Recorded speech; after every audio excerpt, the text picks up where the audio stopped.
Wacarraaf saayidoo wacarraa saayidoo kallattiidhuma hunda deemutti qormaata malee wanti gammachuu tokko isa muudachaa hin jiru. Mucaa kana maal fakkaate hin beeku.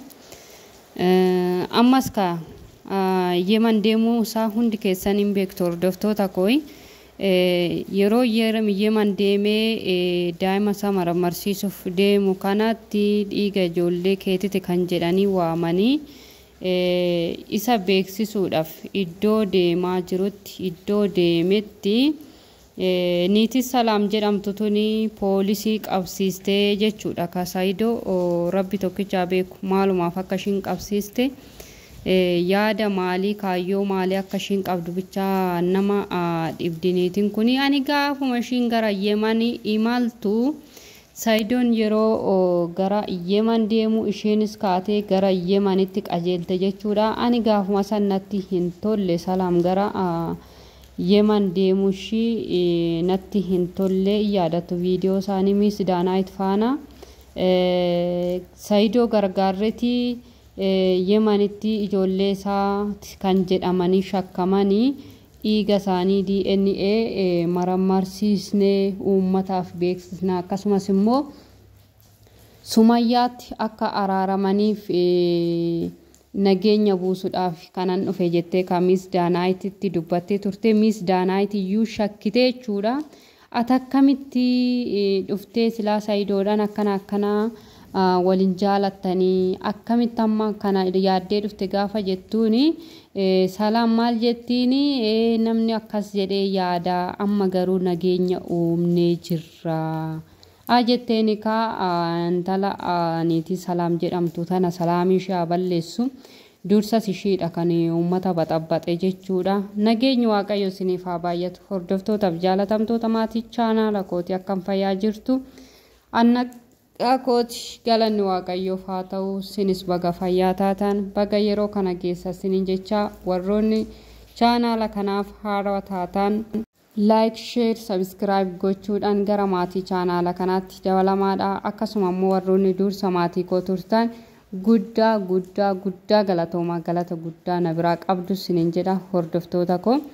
Egaa guyyaa har'aa akka peejii Saayidoo jalatti argitanitti Salaam poolisootaan naqabsiistee jedhee peejii isaa jalatti post godhee jira. Saayidoo rabbi tokkichi rabbi guddaan yoo dhuguma dhugaa kee baasuuf ta'ee rabbi si haa gargaaru. Dhugaa baay'ee tokko nama gaddisiisaa. As yoo deemtu qormaataa achi yoo deemtu qormaataa kallattiidhuma hundatti daayireekshiniidhuma hundatti qormaata qofa ta'e baay'ee nama gaddisiisa siin jedha. Egaa hordoftoota koo niitii Salaam jedhamtee maqaa Salaamii baafattee garuu immoo Salaamii namaa baxabbaxaa jirtu kuni dursas ka miimoorii ayyuu hattee akka isheen oduu olii gadi guuraa turte ni beektu hundi keessaniyyuu.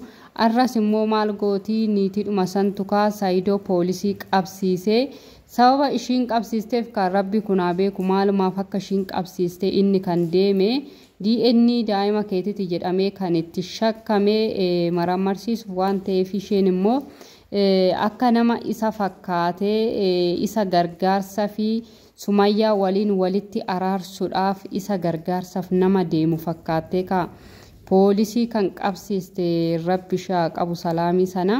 Miss Daanaayit ka gaafuma duraa shakkitee turte ani mataa kootiin gaafa isheen gara Yemanaan imalaa jira. Sababiin ani imalus immoo nageenya Sumayyaatii fi Saayidoo gidduu jiru nageenya isaan gidduu jiru boora'e kana walitti isaan deebisuufini araarsuufani jettee ka gaafa Miss Daanaayit ti himtu yookiin ishiidhaan mari'attu Miss Daanaayitiin maal jettiini በፍጹም እኔ አንቺ አላምንም jetteen ani gonkumayyuu sinamanu ammoo akkamitti wanta kana yaaddee nageenya isaanii kana amboora'ee sirreessa jettee akkamitti dhufte jettee gaafa ani gonkumaa sinamanu jettuuni lakki Daanaayit akkasimiti ani wanta hundayyuu dhiisee jira amma nageenya buusnee jirra nageenya buusnee jirra. Amma immoo gargaarsa isaaniitiif jedhee hanga yoomitti ijoolleenis biyyaa biyyarratti oliis gadi ankaraatataa jiru. Saayidoonis immoo asii wayiin ayyuu faana hin jiraanne wayiin immoo Sumayyaa waliin hin jiraanne hanga yoomitti ankaraatataa. Kanaaf jedheeni hojii koo dhiisee jireenya koo bultii koo dhiisee isaan walitti araarsuuf dhufee isaan walitti araarsuuf deemaa jira gara Yemen jettee dubbatte. Kinoo hin turre hin bulle kaayyoon ishiin deemteef kan biraati ka hordoftoota koo kaayyoon ishiin deemteef Saayidoo qabsiisuudha. Saayidoo mana hidhaa keessa galchuudha fi sababbiin ishiin mana hidhaa keessa galchuuf deemtu garuu baay'ee tokko nama ajaa'ibaa baay'ee tokko nama gaddisiisa. Kun hundiyyuu Salaamii fi Sumayyaan Saayidoo irratti geemii taphachuusaa mul'isa.